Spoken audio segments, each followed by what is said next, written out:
أقل اختلافه اثنين فزيد قال وفعل مسلم فقام زيد قال المؤلف وهو ابن هشام رحمه الله وهو الكلام على لفظ المفيد كلام على لفظ المفيد memberikan faedah dan yang paling tersusun dari dua isim seperti Zaidun Qaimun, Zaid isim dan Qaimun isim, atau fi'lin wasmin atau fi'l dengan isim seperti Qama Zaidun. Kalimat dari muallif menyebutkan aqallu ikhtilafihi, yang paling sedikit tersusun dari ini dan ini, menunjukkan kalau al-kalam bisa tersusun dengan selain itu. Bisa tersusun dari selain yang disebutkan ismaini atau fi'lin wasm. Tetapi yang disebutkan dua ini adalah aqallu ikhtilafihi, yang paling sedikitnya. Yang paling sedikit adalah dua isim atau satu isim dan satu fi'il. Adapun bentuk-bentuk susunan kalam ini disebutkan oleh beliau dalam syarahnya. Wa suwar ta'lifil kalam sit. Bentuk-bentuk ucapan itu ada 6. Ini tersusun atau bentuk-bentuk susunan kalam ada 6 jenis. Dan sudah diterangkan kemarin adalah jenis yang pertama, yaitu min ismaini. Ada juga min fi'lin wasmin yang kedua. Yang ketiga bisa jadi tersusun dari dua jumlah, min jumlatain. Yang ketiga bisa tersusun dari fi'il dan dua isim, atau tersusun dari fi'il dan tiga isim, atau tersusun dari fi'il dan 4 isim. Berarti berapa jumlahnya? Berapa bentuk? Ada 6 bentuk. Mana yang paling sedikit? Yang paling sedikit yang pertama, min ismain, 2 isim, dan min fi'lin wasmin. Berarti di dalam matan disebutkan aqallu ikhtilafihi min ismaini atau min fi'lin wasmin. Ini menunjukkan yang paling sedikitnya dari susunan-susunan kalam. Baik. Kemarin telah dibahas bahwa ternyata yang dikatakan terbentuk dari dua isim itu pun bermacam-macam. Bisa dua isim dalam keadaan mubtada dan khabar. Bisa dua isim dalam keadaan apa? Isim fa'il dengan fa'il sadda masaddal khabar. Atau yang ketiga, isim maf'ul dengan na'ib fa'il sebagai sadda masaddal khabar. Atau yang keempat, bisa juga dengan isim, tapi isim fi'il dengan fa'ilnya. Berarti ada 6, 1, 2, 3, 4, 5, 6. Yang pertama, min ismain. Ini pun ternyata ada sekian macam. Ada mubtada khabar, ada isim fa'il dengan fa'ilnya, fa'il sadda masaddal khabar, dan ada isim maf'ul dengan naibnya yang sadda masaddal khabar, dan yang keempat bisa jadi isim fi'il dengan fa'ilnya. Baik, di sini isim semua, isim dan isim. Demikian pula kalimat keduanya, isim dan isim. Maka terbentuk dari dua isim dalam keadaan 4 jenis ini. Sekarang yang kedua yang akan kita baca. Wa amma ikhtilafuhu min fi'lin wasmin falahu suratan.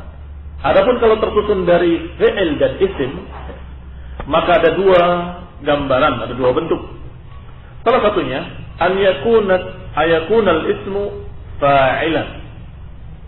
Yang pertama, isimnya sebagai fa'il, seperti qama zaidun, tersusun dari dua kalimat, yaitu fi'il dan isim. Isimnya yaitu Zaid sebagai fa'il dari fi'il tersebut. Qama Zaidun, qama fi'il, Zaid fa'il. Sedangkan bentuk kedua, ayakunal ismu naiban. Bentuk kedua, isimnya sebagai naib anil fa'il, mewakili fa'il. Karena fi'ilnya adalah fi'il mabni lil majhul. Duriba Zaidun. Kalimat duriba terjemahannya adalah dipukul, sedangkan koma adalah berdiri. Jadi bentuknya dalam keadaan di demikian atau di demikian. Duriba mabni lil majhul, yang tidak disebutkan siapa fa'ilnya. Zaid dipukul. Siapa yang memukulnya tidak disebut, tidak dibahas. Maka yang namanya mabni lil majhul, dikatakan majhul karena tidak diketahui siapa yang memukulnya. Maka dikatakan duriba Zaid. Tiba-tiba didapati Zaid dalam keadaan terkapar. Maka seorang dalam bahasa Arab akan berkata duriba Zaid, karena tidak tahu siapa yang memukulnya. Duriba Zaidun. Ini jumlah atau bukan jumlah? Kalam atau laifati kalam? Kalamun. Karena itu adalah lafzun mufid, sebagai jumlah yang mufidah, menerangkan bahwa Zaid dalam keadaan telah dipukul. Tetapi siapa yang memukulnya tidak tahu dan tidak dipaham. Maka ini dikatakan fi'ilnya dengan mabni lil majhul, maka yang ada adalah bukan fa'il. Kalau kita katakan Zaidnya fa'il, bagaimana dikatakan dia pelaku? Dia terkapar kok dalam keadaan dipukul. Berarti dia bukan pelaku, tetapi dia marfu' karena kedudukannya seperti fa'il dari fi'il tadi. Karena fi'ilnya adalah duriba mabni lil majhul, yang maknanya adalah dipukul, maka dia sebagai orang yang dipukulnya dikatakan naib fa'il. Berarti jumlah atau kalam yang tersusun dari dua kalimat fi'il dan isim hanya ada dua bentuk. Kalau fi'ilnya fi'il mabni lil fa'il, maka adanya adalah fi'il dengan fa'il. Kalau fi'ilnya dalam keadaan mabni lil majhul, maka yang ada adalah fi'il dengan naibnya. Baik. Yang ketiga, wa amma ikhtilafuhu min jumlatain. Adapun kalau dia dalam keadaan tersusun dari dua jumlah, maka ada dua bentuk pula.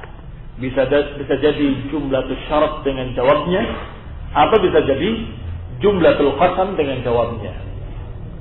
Kita lihat yang pertama, jumlah asy-syarat wal jaza. Jumlah syarat wal jaza itu yang maknanya adalah kalau begini akan begini. Seperti kalimat in qama Zaidun qumtu. Kalau Zaid berdiri, aku pun berdiri. Di sini ada dua jumlah.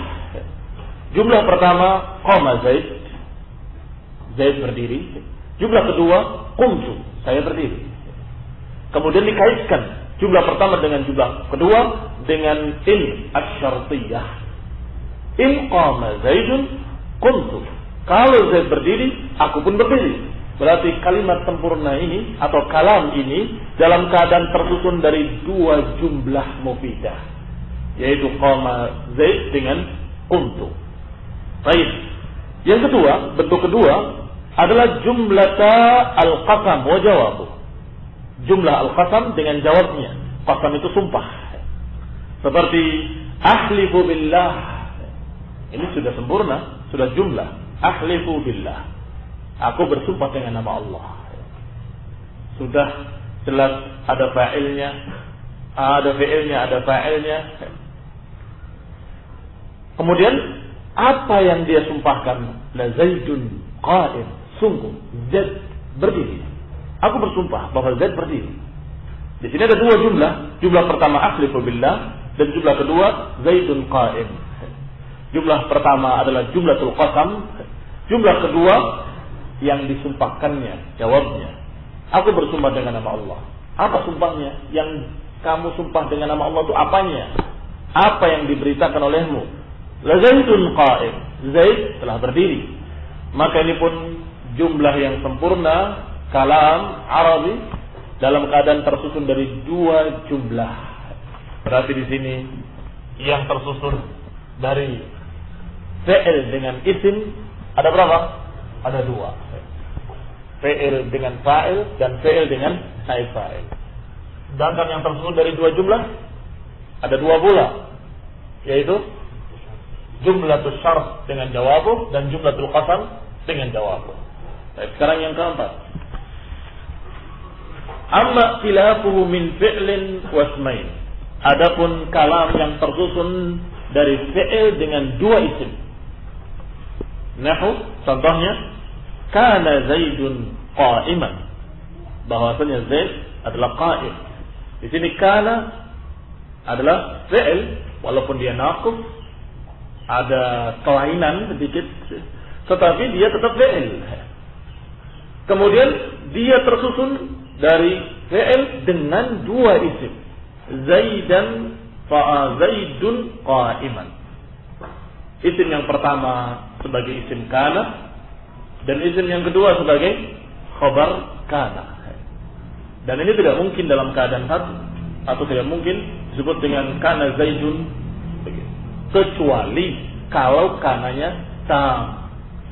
Kana tam artinya kana yang tidak memiliki kekurangan seperti fi'il yang sempurna, yang tidak naqis, dalam keadaan bermakna wujud. Qad kana Zaid, telah ada Zaid. Ikhwan fillah a'azakumullah. Berarti di sini kana Zaidun qa'iman, kalau kananya kana naqisah, maka mesti tersusun dari fi'il kana itu dengan dua isim. Isim pertama sebagai isim kana dan isim kedua sebagai khabar kana. Yang kelima, amma khilafu min fi'lin wa thalathati asma. Adapun kalam yang tersusun dari satu fi'il dengan tiga isim. Contohnya a'lamtu Zaidan fadilan. Aku memberitahu bahwa Zaid fadilan. Baik. Fi'ilnya a'lama. Mana tiga asma? Isim pertama adalah ta. Ta isim apa fi'il? Isim apa harf? Apa dalilnya? Apa dalilnya kalau tu di sini adalah isim? Isnad ilai. Disandarkan kepadanya hadas. Sedangkan di antara tanda isim adalah isnad ilai. Baik. A'lamtu berarti isim pertama adalah ta sebagai fa'il dari a'lama. Aku memberitahukan. Zaidan fadilan. Zaid adalah orang yang fadil. Baik. Berapa berarti? Satu isim ta sebagai fa'ilnya. Yang kedua Zaid sebagai maf'ul dan fadilan demikian pula sebagai maf'ul tsani. Karena a'lama membutuhkan dua maf'ul. Maka di sini menjadi satu fi'il dengan tiga isim. Yang keenam, amma khilafuhu min fi'lin wa arba'ati asma. Yang keenam adalah tersusunnya kalam dari satu fi'il dengan 4 isim. Yaitu contohnya a'lamtu Zaidan amran fadilan. Aku beritahukan kepada Zaid bahwa Amr adalah seorang yang fadil, seorang yang mulia. Di sini kita mendapatkan satu fi'il yaitu a'lama. Dan kemudian isimnya 4. Isim yang pertama ta sebagai fa'il, a'lamtu berarti saya memberitahukan. Yang kedua adalah Zaid. Yang ketiga adalah Amr. Yang keempat adalah fadil. Tiga-tiganya isim dan tiga-tiganya sebagai maf'ul. Maf'ul pertama, kedua dan ketiga. Ikhwan fillah a'azakumullah, berkata Ibnu Hisham, hadhihi suwarut ta'lif. Ini semua adalah bentuk-bentuk susunan kalam. Berarti bentuk-bentuk susunan kalam itu banyak. Walaupun kita menghafalkan di dalam matan-matan nahwu selalu kalimatnya min ismaini aw min fi'lin wasmin. Selalu kalimatnya dua isim atau dengan fi'il dan isim. Sedangkan itu sesungguhnya yang dimaukan oleh nahwiyin, yang dimaukan oleh para ahli nahwu, yang dimaksud paling sedikitnya itu. Dua itu adalah paling sedikitnya. Adapun bentuk-bentuk susunan kalam bisa 6 jenis ini. Bahkan dari 6 ini masing-masingnya memiliki cabang-cabang. Yang pertama ada 4 macam, yang kedua ada 2, yang ketiga ada 2, dan kemudian 1. Berapa seluruhnya? Sekian bentuk. 4, 5, 6, 7, 8, 9, 10, 11 bentuk. Ikhwan fillah a'azakumullah, hadhihi suwarut ta'lif. Ini semua bentuk-bentuk susunan kalam. Wa aqallu tilafi min ismain. Kalau kita lihat yang paling sedikitnya adalah dua isim atau fi'il dengan isim. Kama dzakartu, sebagaimana aku telah sebutkan. Wa ma sarrahtu bihi, dan apa yang aku jelaskan dengan tegas, min anna dzalika huwa aqall, bahwa itu adalah yang paling sedikit, ma yuta'allaf minhul kalam, itu adalah yang paling sedikit tersusunnya kalam dari dua isim atau fi'il dan isim itu. Huwa muradun nahwin, itulah yang dimaksudkan oleh semua ahli nahwu ketika berkata dan paling sedikit tersusun dari dua isim dan fi'il dan isim atau fi'il dengan isim. Ini adalah aqallu ma yuta'allaf minhul kalam wa huwa muradun nahwin. Wa ibaratu ba'dihim, sedangkan ungkapan sebagian ahli nahwu, tuhim, menggambarkan dengan keliru. Tuhim itu menjadikan orang salah paham gitu, mengira bahwa la yakunu illa min ismain, bahwa kalam itu tidak mungkin tersusun kecuali dari dua jenis isim, imma dua isim atau fi'il dengan isim. Padahal bisa pula tersusun dari dua jumlah, bisa pula tersusun dari isim, dari fi'il dengan dua isim, dengan tiga isim, dengan empat isim. Demikian ya Allah, beliau sebutkan rahimahullah bentuk-bentuknya supaya jelas bahwa yang dimaksud dengan kalimat aqallu tilafihi adalah yang paling sedikitnya. Adapun yang lebih dari itu banyak bentuk-bentuk susunan kalam. Paham? Baik. Kembali pada matan. Qala rahimahullah. Faslun anwa'ul i'rabi arba'ah. Faslun adalah kalimat yang biasa dipakai untuk berpindah dari satu masalah kepada masalah lain. Faslun berarti sudah masalah lain sekarang. Anwa'ul i'rabi arba'ah. Macam-macam i'rab ada 4. Raf'un wa nasbun. Rafa' dengan nasab. Kemudian jar dengan jazm.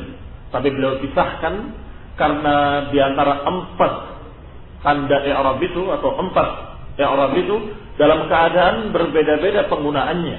Ada yang khusus untuk isim, ada yang khusus untuk fi'il, dan ada yang mushtarak bainal isim wa fi'il. Maka beliau menyebutkan dua dulu, raf'un wa nasbun, fismin wa fi'lin, pada isim dan fi'il. Berarti yang disebutkan dua pertama ini adalah yang mushtarak, yang dia bisa masuk ke isim, bisa pula masuk ke fi'il, yaitu rafa' dengan nasab. Contohnya, nahu Zaidun yaqumu. Zaidun yaqumu. Zaidun isim, yaqumu fi'il. Dan kedua-duanya dalam keadaan marfu', rafa'. Zaidun marfu', yaqumu juga fi'lun mudhari'un marfu' juga. Contoh kedua, inna Zaidan lan yaquma. Sungguh Zaid tidak akan berdiri. Inna Zaidan lan yaquma. Yang pertama Zaid isim, yang kedua yaquma fi'il, dan kedua-duanya dalam keadaan mansub. Berarti rafa' dengan nasab bisa masuk ke isim dan bisa masuk ke fi'il juga. Yang pertama Zaidan, dia mansub karena inna yang termasuk menetapkan, dan lan yaquma, sedangkan yaquma dia mansub juga karena lan nawasib. Ini dua contoh yang sekaligus dalam dua contoh ini ada fi'ilnya, ada isimnya. Yang pertama kedua-duanya marfu', yang kedua kedua-duanya mansub. Yang ketiga wajarrun. Di antara bentuk i'rab adalah jar.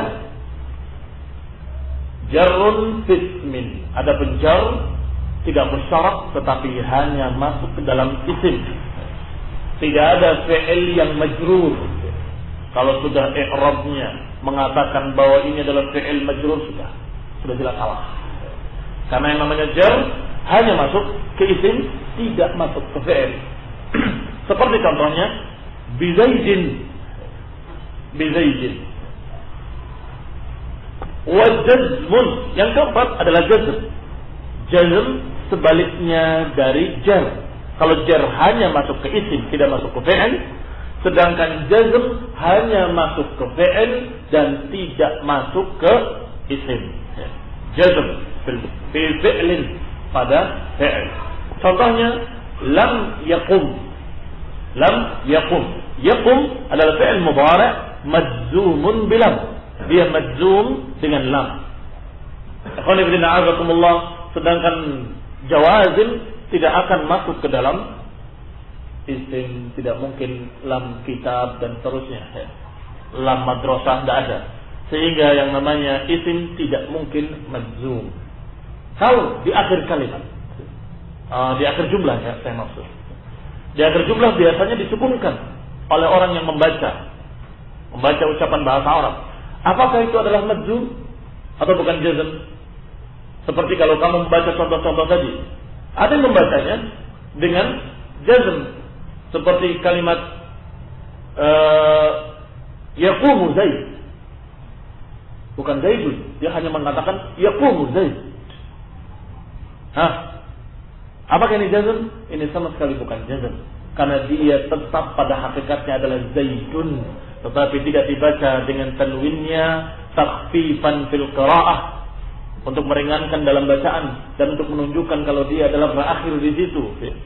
Maka azakumullah, dalam i'rabnya tetap kamu katakan dengan kalimat Zaidun marfu'un, tidak majzum walaupun dibacanya dengan mati Zaid, begitu. Demikian. Selanjutnya beliau menyatakan rahimahullah, fayurfa'u bil dhammah, dirafa'kan dengan dhammah, dan yunsabu bil fathah, dinasabkan dengan fathah, wa yujarru bi kasrah, dan dijarkan dengan kasrah, wa yujzamu bi hadfi harakah, dan dijazmkan dengan hadfi harakah. Ini kalimat sukun, kata lainnya adalah hadfi harakah, tidak ada harakat. Karena sebenarnya namanya harakat itu hanya 3. Dhammah, fathah, dan kasrah. Sukun itu bukan harakat. Sehingga di dalam kitab-kitab bahasa Arab seringkali sukun itu tidak pakai tanda. Fathah ada tandanya, dhammah ada tandanya, sukun dikosongkan begitu saja. Maksudnya sukun. Karena sukun itu sungguhnya aslinya adalah adamul harakah, tidak ada harakat di sana. Maka di sini kata Ibnu Hisham, dirafa'kan dengan dhammah, dinasabkan dengan fathah, dijarkan dengan kasrah, dan dijazmkan dengan tidak adanya harakah, atau dengan dibuangnya harakah. Ini tentunya ikhwan fillah azakumullah, tentunya adalah hukum asal. Yang disebutkan oleh beliau di sini adalah usulnya. Karena niscaya kalau kita berbicara tentang furu', tentang cabang-cabangnya, nanti ada tanda-tanda rafa' lain, ada tanda-tanda nasab lain, ada tanda-tanda jar lain, dan ada pula tanda-tanda jazm yang lain. Berarti sekarang sementara kita hafalkan yang usulnya saja. Apa hukum asalnya rafa' dengan dhammah tandanya? Apa tanda asalnya nasab? Fathah. Apa tanda asalnya jar? Kasrah. Kenapa tanda asalnya jazm? Sukun atau dibuangnya harakah.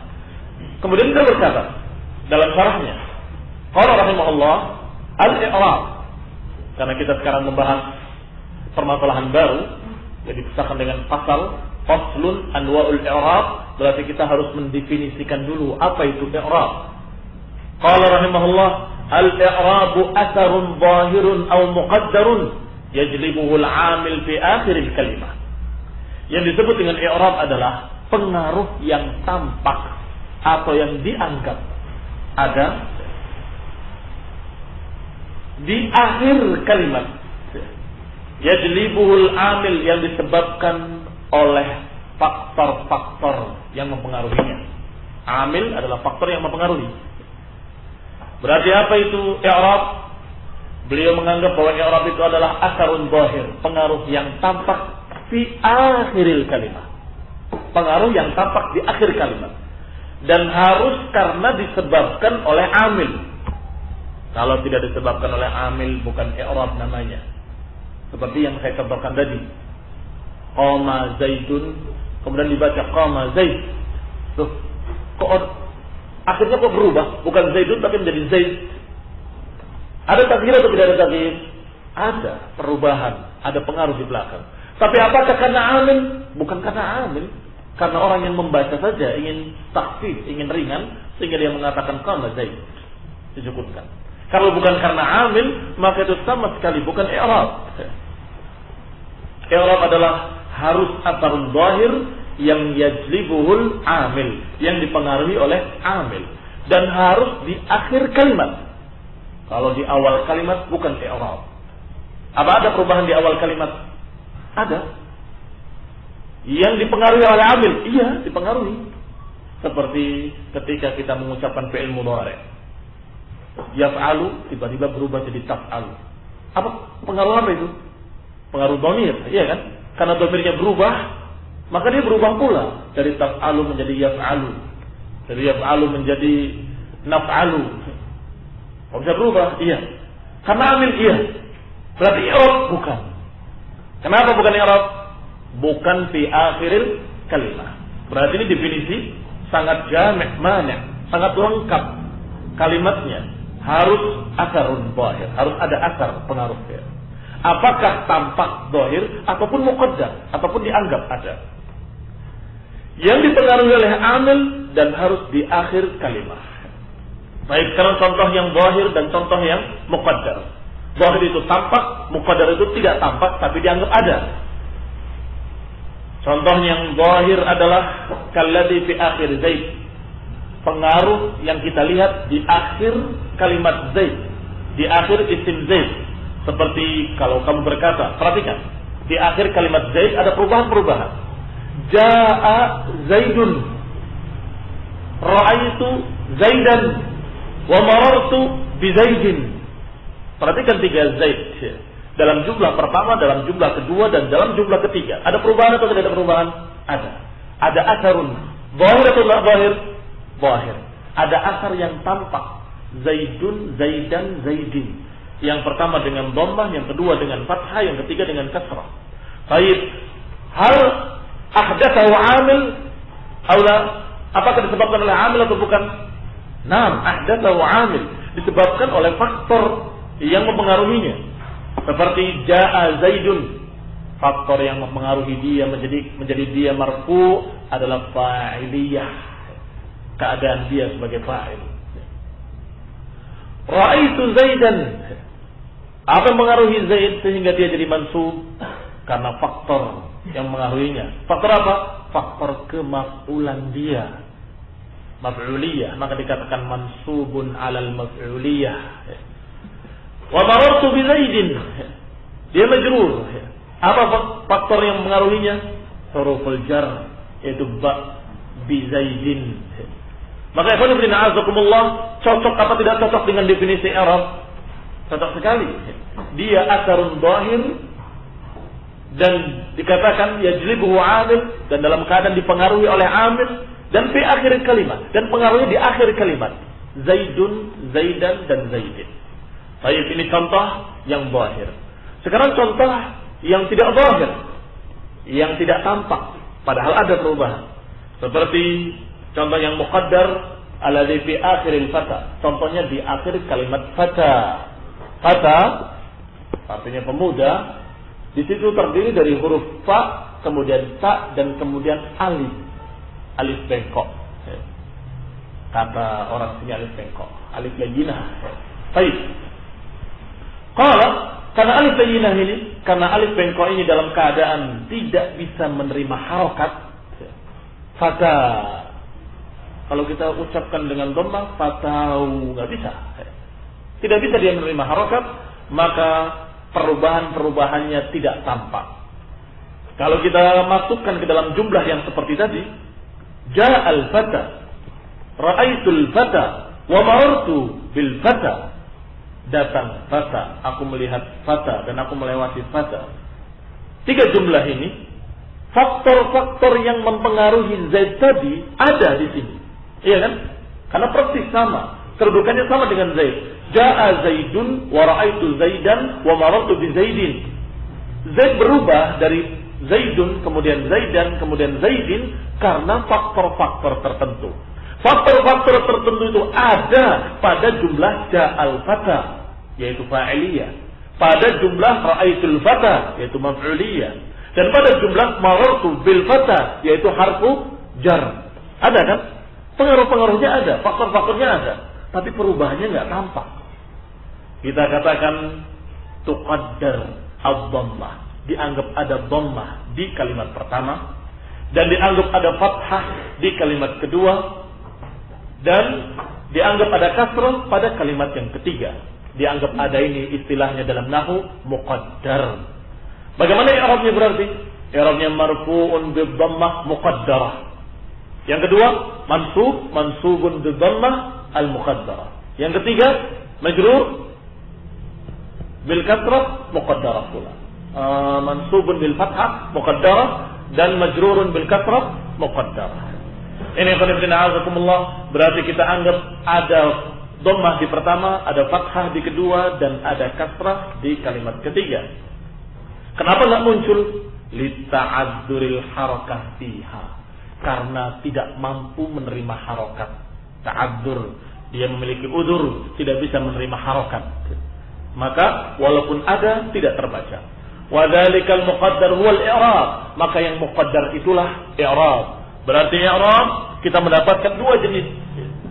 Ada i'rab yang zahir, ada i'rab yang muqaddar. Dua-duanya dikatakan i'rab. Baik. Wal i'rabu jinsun tahtahu arba'at anwa'. Dan yang namanya i'rab adalah satu jenis yang di bawahnya bercabang 4 macam, yaitu rafa', nasab, jar dengan jazm. Wa hadhihi al-anwa' al-arba'ah tanqasimu ila 3 aqsam. Dan 4 macam i'rab ini dibagi 3. 4 macam ini terbagi menjadi 3. Apa 3 jenis? Ada yang yashtariku fihil asma wal af'al, ada yang mushtarak, bisa masuk ke fi'il dan bisa masuk ke isim, yaitu rafa' dengan nasab. Seperti engkau katakan Zaidun yaqumu, dan yang kedua inna Zaidan lam yaquma. Zaidun dan yaqum satu isim satu fi'il, tapi dua-duanya marfu'. Sedangkan yang kedua inna Zaidan lam yaquma, Zaidan dan yaquma isim dengan fi'il, tapi kedua-duanya mansub. Berarti nasab dengan rafa' memang masuk ke isim dan juga masuk ke fi'il. Ini jenis pertama. Berarti jenisnya jenis mushtarak bainal isim wal fi'il. Wa qismun yahtassu bil asma, dan ada bagian atau jenis yang khusus hanya untuk isim, yaitu jar, majrur hanya pada isim. Seperti kau katakan marartu bi Zaidin, aku melewati Zaid, dikatakan bi Zaidin dengan ba, dia menjadi majrur Zaidin. Wa qismun yahtassu bil af'al, dan ada jenis ketiga yaitu yang khusus untuk fi'il, wa huwal jazm, yaitu jazm. Kau katakan lam yaqum. Wa li hadhihi al-anwa' al-arba'ah alamatun tadullu 'alayha wa hiya darbani. Dan untuk 4 jenis i'rab ini ada tanda-tandanya, dan tanda-tanda itu ada 2 macam. Alamatun usul dan alamatun furu'. Ada tanda-tanda yang merupakan usul dan ada tanda-tanda yang merupakan cabang-cabangnya. Yang disebutkan di dalam matan adalah tanda-tanda yang usul. Fal alamatul usul al-arba'ah, atau alamatul usul arba'atun.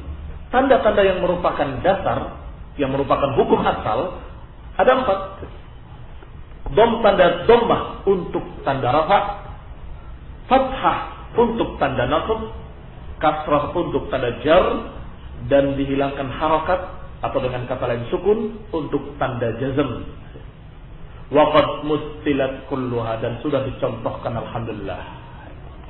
Nah, wal alamatul furu' munhasirah fi 7 abwab, dan tanda-tanda yang merupakan cabangnya itu akan dibahas pada kajian yang akan datang biidznillah taala.